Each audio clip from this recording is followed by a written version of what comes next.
నిరవధిక సమ్మెకు కార్మిక సంఘాలు సిద్ధమవడంతో రాష్ట్ర వ్యాప్తంగా రవాణా వ్యవస్థ స్తంభించే ప్రమాదం కనిపిస్తుంది. ముఖ్యంగా వరంగల్ జిల్లాలో కార్మికులు సమ్మెపై వెనక్కి తగ్గేదే లేదని స్పష్టం చేస్తున్నారు. ఇప్పటికే ప్రభుత్వం ఐఏఎస్ అధికారులతోటి కమిటీ వేసినప్పటికీ తక్షణ పరిష్కారం లభించకపోతే కార్మికులు ఆగ్రహం వ్యక్తం చేస్తున్నారు. దీనిపైన మరింత సమాచారాన్ని మా వరంగల్ రీజనల్ ప్రతినిధి చంద్రశేఖర్ అందిస్తారు.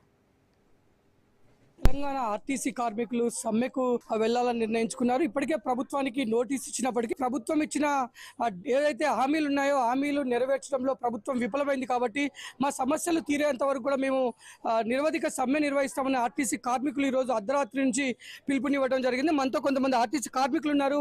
వారి సమస్యలు ఏంటి, వారి ఎజెండా ఏంటో తెలుసుకుందాం.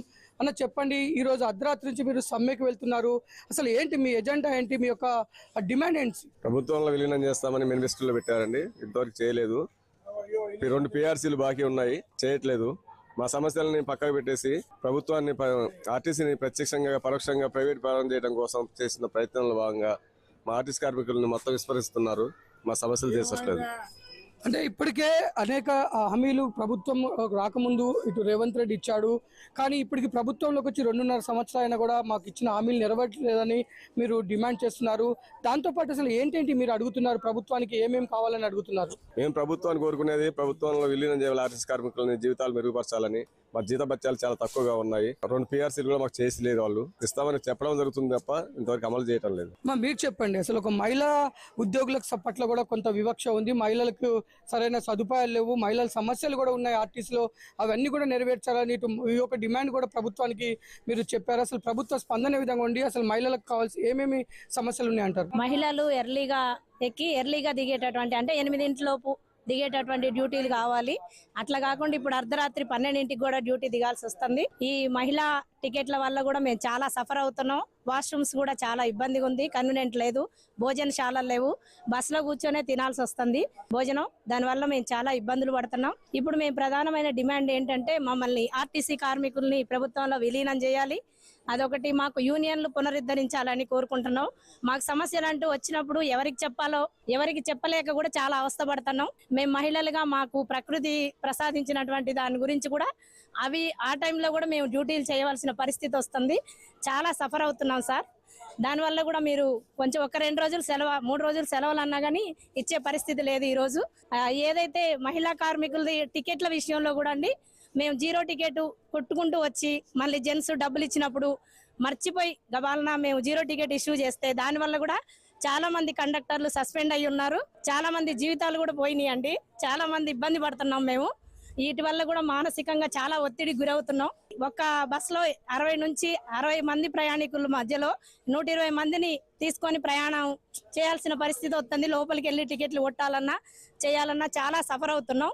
వితిన్ 24 అవర్స్ లో మాకు ఈ గవర్నమెంట్ ఏదైతే ఫామ్ అయిందో కాంగ్రెస్ గవర్నమెంట్ 24 అవర్స్ లో ఏదైతే ఇంప్లిమెంట్ చేసిందో మహిళా టికెట్లు, అప్పటి నుంచి మహాలక్ష్మి పథకాన్ని 100కి 200% మేము సక్సెస్ చేశాము. కానీ గవర్నమెంట్ ఎందుకో మాపై చాలా చిన్న చూపు చూస్తుంది.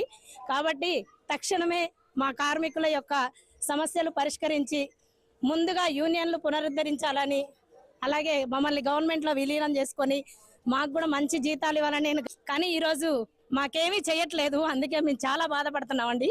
మా ఆవేదనని అర్థం చేసుకొని గౌరవ మంత్రివర్యులు అలాగే మన సీఎం గారు మా సమస్యల్ని తక్షణమే పరిష్కారం చేస్తారని మేము ఆలోచిస్తున్నాం. 99% మాకు సమ్మె కాదని మేము ఆలోచిస్తున్నాం. గవర్నమెంట్ మీద పూర్తి నమ్మకంతోనే ఉన్నాం. కానీ 1% మేము విశ్వాసాన్ని కోల్పోవాల్సి వస్తుంది. కాబట్టి తక్షణమే మా నాయకుల్ని చర్చలకు పిలిచి మా సమస్యల్ని పరిష్కరించాలని కోరుకుంటున్నాం. మనం చూసుకుంటే రిటైర్మెంట్ అయిన కార్మికులకు బెనిఫిట్స్ కూడా ఇంకా అందలేదు. ఆ విధంగా కూడా ఎంతో మంది ఆవేదనలో ఉన్నారంటున్నారు. దానిపై మీరు ఏ విధంగా ముందుకు వెళ్తున్నారు? అవునండి, చాలా జీతాలతోటి మేము వాళ్ళు రిటైర్డ్ అయ్యారు. అలాగే వాళ్ళ పిల్లల చదువులని, పెళ్లిళ్ళని, అలాగే ఈ ఇల్లు కట్టుకోవడం అలాంటివన్నీ చేసినప్పుడు వాళ్ళకి రిటైర్మెంట్ బెనిఫిట్స్ ఇవ్వకపోయి అప్పులు చేసుకుని ఆ వడ్డీలకే సరిపోవట్లే వాళ్ళు ఇచ్చే బెనిఫిట్స్. కాబట్టి తక్షణమే వాళ్ళు రిటైర్డ్ అయిన ఉద్యోగుల్ని కూడా మనం ఇబ్బంది పెట్టడం కరెక్ట్ కాదు. తక్షణమే వాళ్ళకి కూడా వాళ్ళ ఫండ్ మొత్తం వాళ్ళకి ఇచ్చేయాలని మేము ప్రభుత్వాన్ని డిమాండ్ చేస్తున్నాం. ఏదైతే మా డిమాండ్లు పరిష్కరించలేదో గవర్నమెంట్, అటువంటప్పుడు ఈ రోజు అర్ధరాత్రి నుంచి సమ్మెలోకి వెళ్ళడానికి మేము పూర్తిగా సన్నద్ధమై ఉన్నాం. అంటే ఇప్పుడు ఎలక్ట్రికల్ బస్సుల వల్ల కూడా ఆర్టీసీ కార్మికులకు అన్యాయం జరుగుతుంది. ప్రైవేట్ ఏజెన్సీలకు ఇవ్వటం వల్ల ఆర్టీసీ ఉద్యోగస్తులు ఉద్యోగం కోల్పోయే పరిస్థితి ఏర్పడింది అనేది కూడా ఒక డిమాండ్ వస్తుంది. ఆర్టీసీ ఇటు ప్రభుత్వమే ఎలక్ట్రికల్ బస్సులు కొనుగోలు చేసి ఆర్టీసీకి అప్పచెప్పాలనే డిమాండ్ వస్తుంది. దానిపైన ఉద్యోగ సంఘాలు ఎలాంటి డిమాండ్ చేస్తున్నాయి? పరోక్షంగా వాళ్ళు ఎలక్ట్రిక్ బస్సులు తెచ్చేసి సిబ్బందిని అదనపంగా ఉన్నారని చెప్పేసి బదిలీ చేయడం జరుగుతుంది. మా కార్మికులకు కూడా మాకు కొంచెం ట్రాన్స్ఫర్లు అంటే ఉన్న పలంగా పోలేని పరిస్థితి కూడా ఉంది. మాకే అప్పచెప్పేసి మనకే సంస్థకే భరించేలాగా చూస్తే బాగుంటుందని మా నిర్ణయం. ఆ ప్రైవేట్ వ్యక్తుల చేతుల్లో ఆర్టీసీని తీసుకువెళ్లే కుట్ర కోణం జాగి ఉంది. దీంట్లో ఇటు ఆర్టీసీ నమ్ముకున్న కార్మికులే కాదు ప్రజలకు కూడా ఈ యొక్క అన్యాయం చేసే కుట్ర జరుగుతుంది. కాబట్టి మాతో పాటు ప్రజలు కూడా కలిసి రావాలి. ఈ యొక్క ప్రభుత్వం చేస్తున్న కుట్రలో ప్రజలందరూ కూడా మేలుకొని ఈ యొక్క ఆర్టీసీని కాపాడుకోవాలి. న్యాయమైన మా డిమాండ్లు నెరవేరే వరకు కూడా సమ్మెను విరమించబోము. ప్రభుత్వం స్పందిస్తుంది, మా డిమాండ్ల పక్షాన నిలబడుతుందని మేము ఆశిస్తున్నాము. లేని ఎడల మేము ఈ రోజు అర్ధరాత్రి నుంచి నిరవధిక సమ్మె కొనసాగిస్తామని ఆర్టీసీ కార్మికులు చెప్తున్నారు. కెమెరామెన్ బాలుతో చంద్రశేఖర్, రాజ్ న్యూస్, వరంగల్.